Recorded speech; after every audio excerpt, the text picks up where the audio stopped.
Everybody, just making a fire here.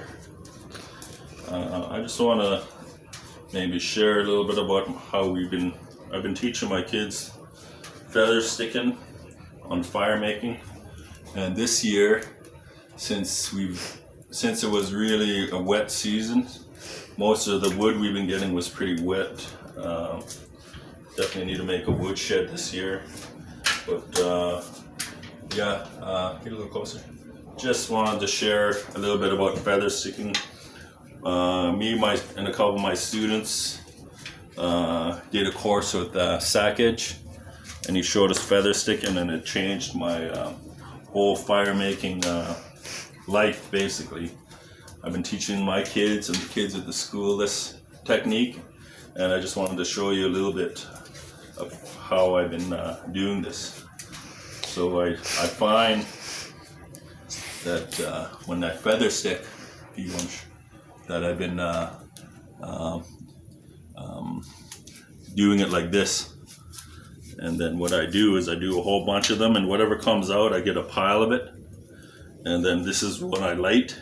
And when I'm done, usually I'll have a pile of it and I let it dry if it's a little bit wet by the fireplace over here. So that the next fire, I'm not struggling around making a fire at the same time.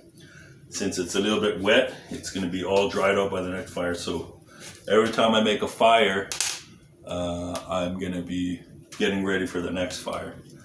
And I noticed that I was using newspapers before, and usually I was just getting the house smoky, and the chemicals from the fire was coming in the house, giving us a little bit of issues, and just being really frustrated with the whole fire, making a fire. But now, since I've learned this technique, and I've been perfecting the feather sticking, it's been actually a really good experience making the fire. I've been enjoying my time. It's kind of like a way that I get away from just things, and just get back to my own self, I guess. And I keep the house warm. So I found this is a really good knife, a really good product by Gerber. It's an axe. Yeah, it's an axe. It has a little knife at the bottom. Really good product from Gerber. It's a knife inside an axe. Yeah, and the other one came with a machete. The machete wasn't very good, but the axe and this little thing it's been a handy tool. It's a machete and an axe, and the axe has a little knife hidden inside it. Yeah. That's neat. And then the other thing that I bought is a Schrad knife. Let me see it. Yeah. And gotta look. And then what I do is there's a little container in here that has my thing for lighting it. Today we got lucky and we just lit it from the ashes from yesterday. But most days I got to start from scratch, and as long as what I've been learning with fire making, it's all about preparation. So the next video I'll make really quickly, and just to show you really quickly how I do this, I break these down like this. Make kindling.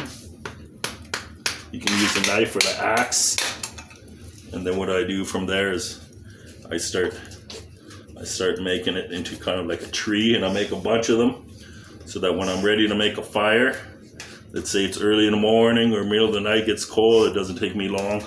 And I find that this little knife, I don't know, maybe from skinning animals, I got used to making a little knife. It's my favorite knife for making these.